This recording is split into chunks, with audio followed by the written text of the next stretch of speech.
তো এই মুহূর্তে দাঁড়িয়ে আনোয়ার আলী ট্রেন্ডিং। আমাদের দেশের র্যাঙ্কিং যাই হয়ে যাক না কেন, সোশ্যাল মিডিয়া ব্যাটেল দেখলে কেউ বুঝতে পারবে না যে আমরা 122 র্যাঙ্কিংয়ে আছি না 22 নম্বর র্যাঙ্কিংয়ে আছি। যাই হোক, ইন্ডিয়ান ফুটবলের ট্রান্সফার মার্কেটটাই তো সব থেকে বেশি বেঁচে রয়েছে, কিছু থাকুক আর না থাকুক, এটা নিয়ে দীর্ঘদিন ধরে কথা বলে আসছি। তো সেটা নিয়ে যেমন অবশ্যই কথা বলবো, কিন্তু সেই বিষয় নিয়ে সারাদিন ধরে বা সারা রাত ধরে সবার আলোচনা করতে করতে প্রায় আমরা ভুলতেই বসেছি যে বাকি আইএসএল ক্লাবগুলো তারাও কিন্তু তাদের মতো করে প্লেয়ার অ্যানাউন্সমেন্ট করছে, এক্সটেনশনের অ্যানাউন্সমেন্ট করছে, কিন্তু সেই দিকে আমাদের কারোর নজর নেই, কোনো রকম ধ্যান জ্ঞান নেই এবং তাদেরও রিচ এই মুহূর্তে ডাউন হয়ে গেছে, কোনো এনগেজমেন্ট নেই। তাদের টিমেরও যে কটা হাতে গোনা ফ্যান্স রয়েছে তারাও কিন্তু মোহনবাগান ইস্ট বেঙ্গলের যে ব্যাটেল রয়েছে আনোয়ার আলীকে মাঝখানে রেখে সেই নিয়ে সবাই ব্যস্ত হয়ে পড়েছে। এবং তার পাশাপাশি বা তার থেকেও ইম্পর্টেন্ট আমার মনে হয় যে আগামীকাল কিন্তু এই সিজনের সিনিয়র ফুটবলের প্রথম ডার্বি রয়েছে। সিএফএল ডার্বিতে মুখোমুখি হবে দুই প্রধান, ইস্টবেঙ্গল মোহনবাগান। সেই দিকেও ম্যাক্সিমামের কোনো রকম খেয়াল নেই সেখানে কি হচ্ছে না হচ্ছে। মিটিং ছিল, এক পক্ষ উপস্থিত অন্য পক্ষ অনুপস্থিত, একটা টিমের প্র্যাকটিস সেশনে দুজন প্লেয়ারের মধ্যে হাতাহাতি, এসব বিষয় নিয়ে কারোর কোনো কোনো রকমভাবেই দেখভাল করার সময় নেই, কারণ এই দিকে আসল মশলা পড়ে রয়েছে। অবশ্যই সব কিছু নিয়েই কথা বলার চেষ্টা করব। প্রথম যে বিষয়টা সেটা হচ্ছে হুগো বুমো কিন্তু কালকে অফিসিয়ালি পোস্ট করে জানিয়ে দিয়েছে যে মোহনবাগান টাটা বাই বাই, চলো আমার জার্নি শেষ, এবার নতুন জার্নি শুরু হবে। এবং অবশ্যই তার পরবর্তী জার্নি ওড়িশা এফসিতে শুরু হবে এবং সেটা একটা মাল্টি ইয়ার ডিলে হচ্ছে। অ্যানাউন্সমেন্টের টিজারও আমরা দেখতে পেয়েছি, ইটস হিউজ বলে, সেটা কিন্তু অবশ্যই ইটস হুগো। আমাদের গুড উইসেস থাকবে যে হুগো বুমো যেন আগামী দিনে ওড়িশাতে খুব ভালো খেলে। সেখানে Roy Krishna, Hugo Boumous, Diego Mauricio এবং অবশ্যই আহমেদ জাহু, এই যে একটা চারজনের জুটি, এই জুটি কিন্তু ভীষণভাবে ভালোভাবে মাঠ থেকে ফরওয়ার্ড অব্দি ক্লিক করবে, এইটুকু অন্তত সেরজিও লোবেরার কোচিং অনেকের আশা রয়েছে। দ্বিতীয় যে বিষয়টা নিয়ে কথা বলবো সেটা অবশ্যই ডার্বি, যেটা রয়েছে আগামীকাল, সিএফএল এর ডার্বি এবং এই সিজনে সিনিয়র ফুটবলের প্রথম ডার্বি। সিএফএল সিনিয়র ফুটবলের টুর্নামেন্ট, সেখানে অবশ্যই আমাদের তিন প্রধান তারা জুনিয়র ফুটবলার বা ইউথ টিমের প্লেয়ারদেরকে খেলাচ্ছে, তাদের গেম টাইমটা ম্যাটার করে এবং অবশ্যই তাদেরকে যত বেশি এখানে খেলিয়ে তৈরি করে নিতে পারবে তত বেশি সিনিয়র ফুটবলেও কিন্তু তাদের লাইন আপটা তত স্ট্রং থাকবে। তিনটে টিমে এমন কিছু প্লেয়ার রয়েছে যারা সিনিয়র টিমে আইএসএল বা আই লিগ টিমে ছিল, মানে মোহনবাগান ইস্টবেঙ্গলের হয়ে আইএসএল টিমে আর মোহামেডানের আই লিগ টিমে কিছু প্লেয়ার ছিল, তারা কিন্তু রেগুলার বেসিসে রয়েছে। তার মধ্যে কেউ কেউ স্টার হয়েছে, কেউ স্টার হওয়ার মতো পোটেন্সিয়াল রয়েছে, আর কেউ এখনও স্টার হওয়ার মতো স্বপ্ন দেখছে। যাই হোক, সেই ডার্বি মোহনবাগান ইস্টবেঙ্গল ডার্বি রয়েছে আগামীকাল, কিন্তু সেই দিকে ম্যাক্সিমাম কারো ধ্যান জ্ঞান নেই, সেভাবে খুব একটা আলোচনার জায়গাতেও নেই, কারণ সেখানে বড় নাম কেউ মাঠে নামবে না। তবে ডার্বি অবশ্যই ডার্বি, সেখানে তুল্যমূল্য বিচার অনেক কিছু নিয়ে হবে, ফ্যানেদের একটা এনগেজমেন্ট ইনভলভমেন্ট কালকে অবশ্যই থাকবে। আর যারা জিতবে তারা কালকে উচ্ছ্বাস করবে, যারা হারবে সেখানে তাদেরকে ব্যানটা সহ্য করতে হবে। কিন্তু এই দুটো টিম প্রথমে যেভাবে সিএফএল স্টার্ট করেছে সেখানে অন্ততপক্ষে ইস্টবেঙ্গল ফার অ্যাহেড রয়েছে মোহনবাগানের বর্তমান পারফরমেন্সের থেকে। মোহনবাগানে একটা অন্যরকম চেঞ্জ এসেছে, কোচিং সিস্টেমে চেঞ্জ এসেছে, একটু ডিফেন্সিভ অর্গানাইজেশন নিয়ে প্রশ্ন উঠছে। তো অবশ্যই যারা ফরওয়ার্ড বা মাঝমাঠে প্লেয়ার রয়েছে তারা অনেকে পুরনো রয়েছে এবং তারা পারফরমেন্স করছে, টিমটার মধ্যে ব্যালেন্স ভালো রয়েছে। ইস্টবেঙ্গল যেখানে ছিল সেখান থেকে আরও অনেকটা ইম্প্রুভ করেছে এবং অবশ্যই কোচিং সিস্টেমটা সেম রয়েছে। টিমের মধ্যে যে নিউক্লিয়াসটা ছিল সেই নিউক্লিয়াসটাকে ধরে রেখে এই সিজনে কিন্তু আরও বেটার ওয়েতে ইউথ ফুটবল ইস্টবেঙ্গল সাজিয়েছে এবং সেইভাবেই দুটো ম্যাচ কিন্তু স্টার্ট করেছে ইস্টবেঙ্গল এবং সেখানে মোহনবাগান কিন্তু দুটো ম্যাচেই ড্র করেছে, ইস্টবেঙ্গল দুটো ম্যাচ জিতে রয়েছে। তো দুটো ম্যাচের নিরিখে অন্ততপক্ষে বলে দেওয়া যেতে পারে যে এই ডার্বিতে ইস্টবেঙ্গল মোহনবাগানের থেকে অনেকটা এগিয়ে থাকবে। অন্ততপক্ষে যতটুকু আমি অন্তত দুটো টিমের খেলা হাইলাইটস দেখেছি, সেখানে ডার্বিতে 60-40 রেশিওতে আমি ইস্টবেঙ্গলকে এগিয়ে রাখছি। এবার আমাকে ঠিক প্রমাণ করা আর ভুল প্রমাণ করাটা দুটো টিমের প্লেয়ারদের ওপরে দায়িত্ব থাকবে, বাকিটা ম্যাচের রেজাল্টের পর বুঝতে পারা যাবে। এখনও অবধি আমি একটাও সিএফএল এর ম্যাচ লাইভ দেখতে পারিনি, কালকে চেষ্টা করব, যদি সেই মুহূর্তে আমার কাজের বাধা কিছু না থাকে তাহলে অবশ্যই সেই ডার্বিটাকে এনজয় করার, কারণ টাইমিংটা এমন রয়েছে সেখানে সিরিয়াসলি ইচ্ছে থাকলেও কিন্তু উপায় বার করা যাচ্ছে না। যারা এই নিয়ে আমাকে ক্রমাগত গালাগালি দিচ্ছে তাদেরকে ভীষণভাবে ওয়েলকাম। আমি একদিন তাকে ডাকবো যে প্লিজ আমার ওই সময়ের কাজটা করে দিন, আমি সেই সময় আপনার হয়ে ডার্বিটা বা আপনার হয়ে সিএফএল এর ম্যাচগুলো দেখে নেব।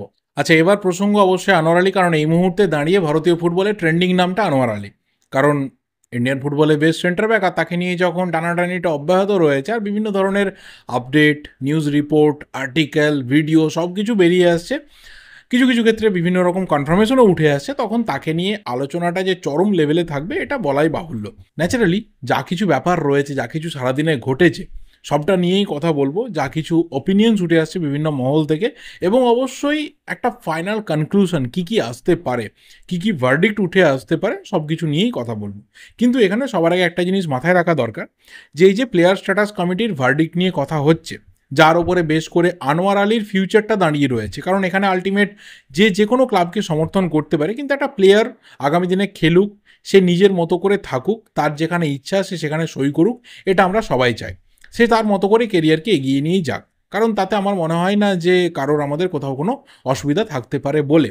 কিন্তু এখানে একটা ব্যাপার, যে ভার্ডিক্ট যাই আসুক না কেন, সেখানে কোনো পক্ষ যদি দেখে যে না এই ভার্ডিক্ট আমার সাথে গেল না, সে কিন্তু আপার লেভেলে যাবে, অর্থাৎ সে ফিফাতে যাবে, তারপর কোর্ট অফ আরবিট্রেশনে সে যেতে পারে। তার কাছে রাস্তা খোলা থাকছে এবং সেরকম সম্ভাবনা কিন্তু চরম লেভেলে রয়েছে। সেটা মোহনবাগানও যেতে পারে বা সেটা দিল্লি এফসি আনোয়ার আলী তারাও যেতে পারে।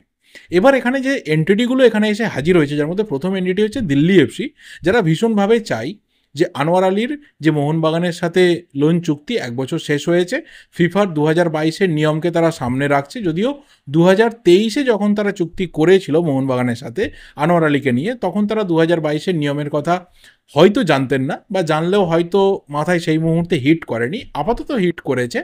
সেটাতে তারা আপাতত চাইছেন যে মোহনবাগান থেকে আনোয়ার আলীকে বের করে নিয়ে গিয়ে এনওসি নিয়ে ইস্টবেঙ্গলে তাকে সেল করতে, যার দরুন ইস্টবেঙ্গলের সাথে দিল্লি এফসির একটা প্রি এগ্রিমেন্টও হয়ে গেছে এখানে আনোয়ার আলীর জন্য, যে আনোয়ার আলীর সমস্ত ধরনের লিগাল প্রবলেম মিটে যাওয়ার পর সে কিন্তু ইস্টবেঙ্গলে সই করবে।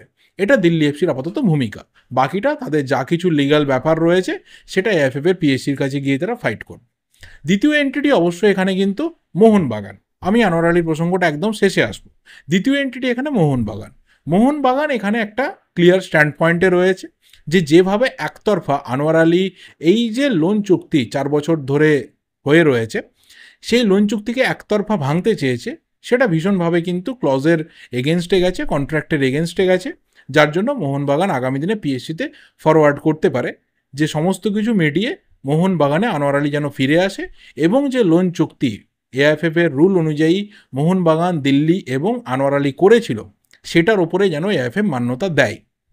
নতুন করে দেওয়ার কিছু নেই, তার কারণ 2022-এ ফিফার যে লোন রিলেটেড নতুন নিয়ম বেরিয়ে আসে, সেই নিয়ম কিন্তু 2022 থেকে ফিফা ফলো করছে, আর সেটা গোটা বিশ্বে ইন্টারন্যাশনাল ট্রান্সফারের ক্ষেত্রে মানা হয়। কিন্তু ডোমেস্টিক ট্রান্সফারের ক্ষেত্রে ফিফা কিন্তু সমস্ত মেম্বার অ্যাসোসিয়েশনকে এই ছাড়পত্র দিয়ে রেখেছে যে 3 বছর অবধি তোমাদের কাছে সময় রয়েছে, এই 3 বছরের মধ্যে যে কোনো মুহূর্তে তোমরা অ্যামেন্ড করতে পারো, আদারওয়াইজ 3 বছর কমপ্লিট হয়ে যাওয়ার পর এটা অটোমেটিক্যালি অ্যামেন্ডমেন্ট হয়ে যাবে, আলাদা করে তোমাদেরকে কিছু করতে হবে না। এবং এই যে সামার ট্রান্সফার উইন্ডো 2024-25-এর খোলা হয়েছে, এখানে কিন্তু এই নতুন লোন রিলেটেড যে রুল ফিফার, সেটা কিন্তু অ্যাপ্লাই করা হয়নি। এআইএফএফ এর যে পুরনো নিয়ম রয়েছে, সেই নিয়মে কিন্তু এই সিজনেও, মানে এই সিজনের সামার উইন্ডোতে অ্যাপ্লিকেবল থাকছে। ম্যাক্সিমাম এআইএফএফ করতে পারে যে উইন্টার উইন্ডো খোলার আগে 31শে ডিসেম্বরের মধ্যে তারা নতুন অ্যামেন্ডমেন্ট আনতে পারে, নতুন যে ফিফার 2022-এর রুল রয়েছে সেই রুলকে মাথায় রেখে। সেটা আসবে কিনা সেটা সময় বলবে, পরের ব্যাপার। কিন্তু যে চুক্তি মোহনবাগান, দিল্লি এফসি এবং আনোয়ার আলী করেছিল 2023-এ, সেটা কিন্তু এআইএফএফ এর রুল অনুযায়ী, অর্থাৎ এখানে যে পক্ষই এর বিরুদ্ধে যাবে তারা কিন্তু এআইএফএফ এর রুলটাকেই চ্যালেঞ্জ করবে। সেটাতে এআইএফএফ এর কী ভূমিকা থাকবে, এবং পরবর্তী সময়ে তারা যদি কেউ ফিফাতে যায় সেখানে ফিফারই বা কী ভূমিকা থাকবে, আমার মনে হয় সেই দিকেও কিন্তু মোহনবাগান, ইস্টবেঙ্গল এবং গোটা ভারতীয় ফুটবল ফ্যান্স তারা তাকিয়ে রয়েছে। মোহনবাগানের পরবর্তী যে স্টেপটা হয়েছে সেটা হচ্ছে আনোয়ার আলীর কাছে মেসেজ গেছে যে ভাই তোমাকে 19 তারিখে সিনিয়র টিমের যে প্র্যাকটিস রয়েছে সেখানে জয়েন করতে হবে, এবং তোমাকে সিএফএল এর স্কোয়াডে রেজিস্ট্রেশন করানো হচ্ছে। এবং তারপরে আনোয়ার আলীর তরফ থেকে একটা মেল পাল্টা আসে যে সে যে লোন এগ্রিমেন্টটা ভাঙতে চায়, মানে কন্ট্রাক্টটাকে টার্মিনেট করতে চায়, সেখানেই দাঁড়িয়ে রয়েছে, এবং সে মোহনবাগানের সাথে একটা পার্মানেন্ট ডিলে যেতে চায়। সে অন্য কোনো ক্লাবের সাথে কথাবার্তা বলেনি, সে মোহনবাগানেই থাকতে চায়, মোহনবাগানেই সে যে টার্মস অ্যান্ড কন্ডিশনস রয়েছে সেটাতে হ্যাপি, এবং আগামী দিনে যা কিছু হবে দিল্লি এফসির সাথে যেন কথা বলে নেওয়া হয়। এটা রঞ্জিত বাজাজ তিনিও কিন্তু রেভ স্পোর্টসে জানিয়েছেন যে এই মেল আনোয়ারের পাঠানো মেল, এবং সেই মেল হওয়ার সময় কিন্তু কোনো ধরনের প্রি এগ্রিমেন্ট কারোর সাথে করা হয়নি। এরপরে একটা প্রি এগ্রিমেন্ট হয়, যদিও সেই প্রি এগ্রিমেন্টটা তখনই ভ্যালিড হবে যখন প্লেয়ার্স স্ট্যাটাস কমিটির যে ভার্ডিক্ট রয়েছে সেই ভার্ডিক্টটা বেরিয়ে আসবে। অর্থাৎ এখানে পরিষ্কারভাবে দিল্লি এফসি, ইস্টবেঙ্গল আর আনোয়ার আলী যে প্রি এগ্রিমেন্ট হয়েছে সেখানে অবশ্যই যা কিছু নেগোসিয়েটিং ব্যাপার রয়েছে সেটা লেখা থাকবে, প্লেয়ারের স্যালারি কত হবে, দিল্লি এফসি কত টাকা ট্রান্সফার ফি পাবে, কবে থেকে এই চুক্তি লাগু হবে, কতদিন থাকছে, কীভাবে সমস্ত কিছু এগোবে, সমস্ত কিছু রয়েছে। সেটা কিন্তু তখনই ভ্যালিডিটি পাবে যখন প্লেয়ার স্ট্যাটাস কমিটির ভার্ডিক্টটা বেরিয়ে আসবে, বা পরিষ্কারভাবে বলা ভালো যে মোহনবাগান অর্থাৎ আনোয়ার আলীর লাস্ট ক্লাব, সেখান থেকে আনোয়ার আলী এনওসি নিয়ে আসতে পারবে। তারপর সেই প্রি এগ্রিমেন্ট কিন্তু কমপ্লিট এগ্রিমেন্টে যাবে, মানে কমপ্লিট কন্ট্রাক্টে যাবে। এখানে বিভিন্ন রকম কন্ডিশনস রয়েছে, কারণ যারা ইস্টবেঙ্গলের তরফ থেকে এই চুক্তি করেছেন তাদের মাথায় যথেষ্ট পরিমাণে এখানে বুদ্ধি রয়েছে যে যতক্ষণ না একটা প্লেয়ার এনওসি নিয়ে আসতে পারছে ততক্ষণ কিন্তু এই এগ্রিমেন্টের কোনো রকম দাম নেই। অর্থাৎ এখানে সেফ খেলা বা পুরোপুরি লিগাল ওয়েতে খেলাটা বুদ্ধিমানের কাজ হবে। এবং মোহনবাগান এই জায়গা থেকে একটা জায়গাতে পুরোপুরি ক্লিয়ার রয়েছে যে কোনোভাবে আনোয়ার আলীকে এনওসি দেওয়া যাবে না। সেই কারণে 3 দিনের মধ্যে কিন্তু 2 দিন মোহনবাগানের সোশ্যাল মিডিয়া পেজ থেকে তার ভিডিও পোস্ট হয়েছে, সেখানে মেসেজ ক্লিয়ার রয়েছে। আজকে যে ব্যাকগ্রাউন্ডে সং দেওয়া রয়েছে সেটাও আমরা জানি যে একটা কোথাও ফাইট হতে পারে, তার একটা ইন্ডিকেশন রয়েছে। সো আনোয়ার আলীকে মোহনবাগান রাখতে চায়, ধরে রাখতে চায়, তাকে নিয়ে টিম সাজাতে চায়, এটা মোহনবাগানের তরফ থেকে ক্লিয়ার রয়েছে। তাকে এনওসি দিয়ে তাকে ছাড়া হবে না। যে লোন চুক্তি 2023-এ 27 অবধি হয়েছিল, তার 3 বছর বাকি রয়েছে, সেটা কমপ্লিট করেই মোহনবাগান থেকে তাকে বেরোতে হবে। কিন্তু এখানে আরও একটা বিষয় রয়েছে যে 2026 অবধি কিন্তু দিল্লি এফসির সাথে আনোয়ার আলীর প্রাইমারি কন্ট্রাক্ট রয়েছে, 21 থেকে 26 অবধি। তারপরে একটা 26 থেকে 31। তো 26 অবধি প্রাইমারিলি কন্ট্রাক্ট থাকার পরেও মোহনবাগান কিভাবে 27 অবধি লোন ডিল করাতে পারলো, এটা নিয়ে অনেকে প্রশ্ন তুলছে। এটা লিগাল প্রসিডিংয়ের সময় কিন্তু নিশ্চিতভাবেই উঠবে। সেখানে দিল্লি এফসি, মোহনবাগান তারা কি রিপ্লাই দেয় সেটাও কিন্তু আমাদের জানার বিষয় থাকবে। সেটা নিয়ে এখনই কারোর পক্ষে মন্তব্য করা কিন্তু কঠিন। এখানে থার্ড যে এন্টিটি রয়েছে অর্থাৎ ইস্টবেঙ্গল, আগেই বললাম যে ইস্টবেঙ্গলের ক্ষেত্রে এখানে আলাদা করে ভাবার কিছু নেই। না তো কোনো ধরনের লিগাল প্রসিডিংয়ের মধ্যে ইস্টবেঙ্গলকে ঢুকতে হবে, না তো কোনো ধরনের ঝামেলার ব্যাপার রয়েছে। আগামী দিনে যাই ভার্ডিক্ট আসুক না কেন সেটা কোনোভাবে ইস্টবেঙ্গলকে অ্যাফেক্ট করবে না। হ্যাঁ, ইস্টবেঙ্গলকে হ্যাপি করবে না ইস্টবেঙ্গলকে কোথাও স্যাড করবে সেটা অন্য ব্যাপার, বা বিশেষ করে ইস্টবেঙ্গল ফ্যানেদেরকে সেটা অন্য ব্যাপার। কিন্তু লিগাল কোনো ঝামেলার মধ্যে ইস্টবেঙ্গল এখানে ঢুকতে পারবে না, বা ঢোকার কোনো রকম সম্ভাবনা আছে বলে মনেও হয় না।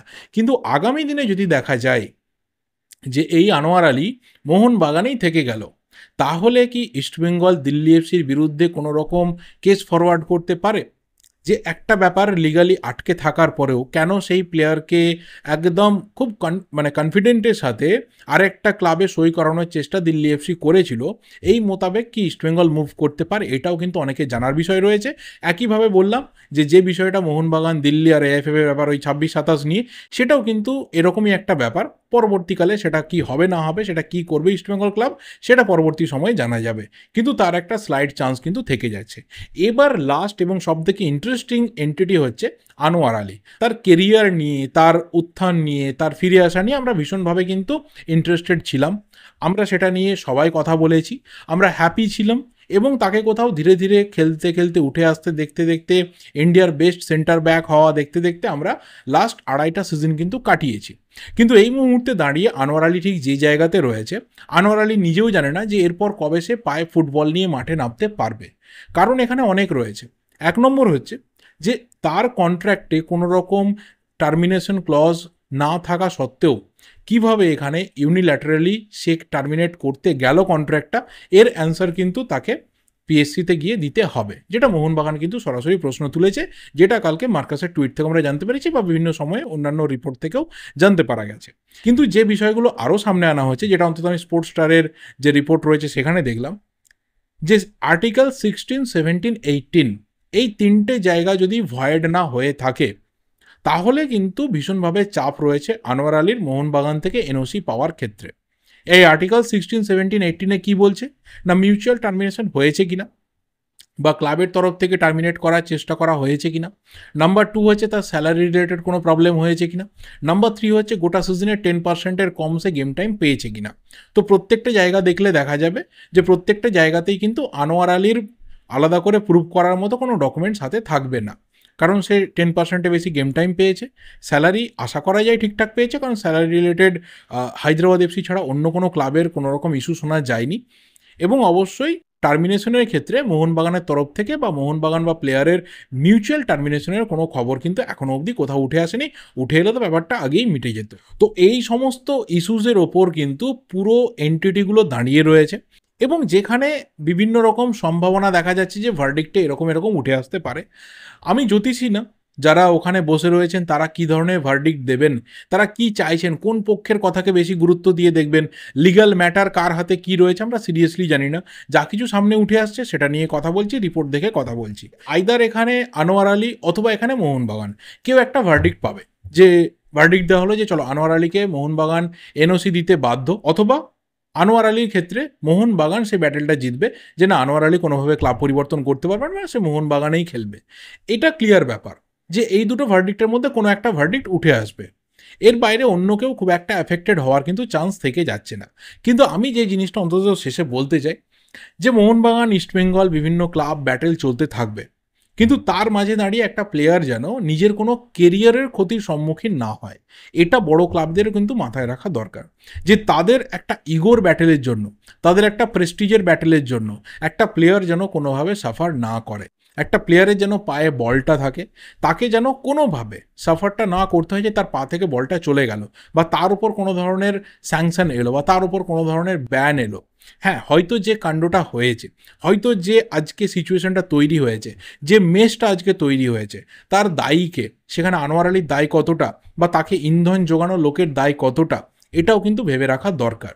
এই সবটা বিচার করে আমার মনে হয় যে পিএসসিতে যারা রয়েছেন, মোহনবাগানে যারা রয়েছেন, ইস্টবেঙ্গলে যারা রয়েছেন, দিল্লি এফসিতে যারা রয়েছেন, তারা নিজেদের মতো করে নিজেদের যে পজিশন রয়েছে সেটাকে ক্লিয়ার করবেন, ফরওয়ার্ড করবেন, এবং অবশ্যই আলটিমেট সবটাই যেন সুষ্ঠুভাবে থাকে, সব জায়গাতে যেন শান্তি বজায় থাকে, এবং অবশ্যই প্লেয়ারের পায়ে যেন ফুটবলটা থাকে। এটা আমাদের লাস্ট উইশ থাকবে। এর বাইরে সিরিয়াসলি আর কিছু বলার নেই। আর এই বিষয়টা নিয়ে আর এরপরে মনে হয় না আমাদের আলোচনা করার কোনো যৌক্তিকতা আছে বলে, কারণ এটা পুরোপুরি এবার লিগাল ব্যাটেলের দিকে এগিয়ে যাচ্ছে। বাকিটা যাদের হাতে ডকুমেন্টস রয়েছে, যাদের হাতে লিগাল পেপারস রয়েছে, তারা নিশ্চিতভাবে জানেন কীভাবে ফাইটটা করতে হবে। আমাদের কাজ ফুটবলটা দেখা, এনজয় করা, প্লেয়ারদেরকে সাপোর্ট করা, ক্লাবেদেরকে সাপোর্ট করা, এবং দিনের শেষে হাসি মুখে দিনটাকে শেষ করা। এর বাইরে আমার আর কিছু বলার নেই। আমি অন্তত কথা দিতে পারি যে এরপর যদি খুব ম্যাসিভ কোনো ব্রেকিং না আসে আনোয়ার আলী, মোহনবাগান, ইস্টবেঙ্গল, দিল্লি এফসি এই রিলেটেড, আমি এরপর আর কোনো কথা বলবো না। আমি ওয়েট করব একদম ফাইনাল যা কিছু ব্যাপার উঠে আসছে তার উপরে। তবে তার মাঝে যদি কোনো ম্যাসিভ ব্রেকিং উঠে আসে, কোনো ধরনের অন্যরকম মোড আসে, তারা নিশ্চিতভাবেই সেই নিয়ে যা ওপিনিয়ন রয়েছে আমি শেয়ার করব। বাট তার আগে আমাকে অন্তত আনোয়ার আলী নিয়ে তোমরা আর কথা বলতে দেখবে না। আমি এই জায়গাটা থেকে ডিস্টেন্সটা মেনটেন করলাম। অন্ততপক্ষে প্লেয়ারের স্বার্থে বা আমাদের দুই প্রধানের স্বার্থে এই ডিস্টেন্স মেনটেনটা আমার জন্য অন্তত ভীষণভাবে দরকার রয়েছে। বাকি তোমাদের যা যা ওপিনিয়ন্স রয়েছে অবশ্যই কমেন্ট করে জানাতে থাকো। ভিডিওটা ভালো লাগলে লাইক করো, শেয়ার করো। দেখা হবে পরের ভিডিওতে। Till then subscribe the channel যদি নতুন হয়ে থাকো। Thank you and good bye.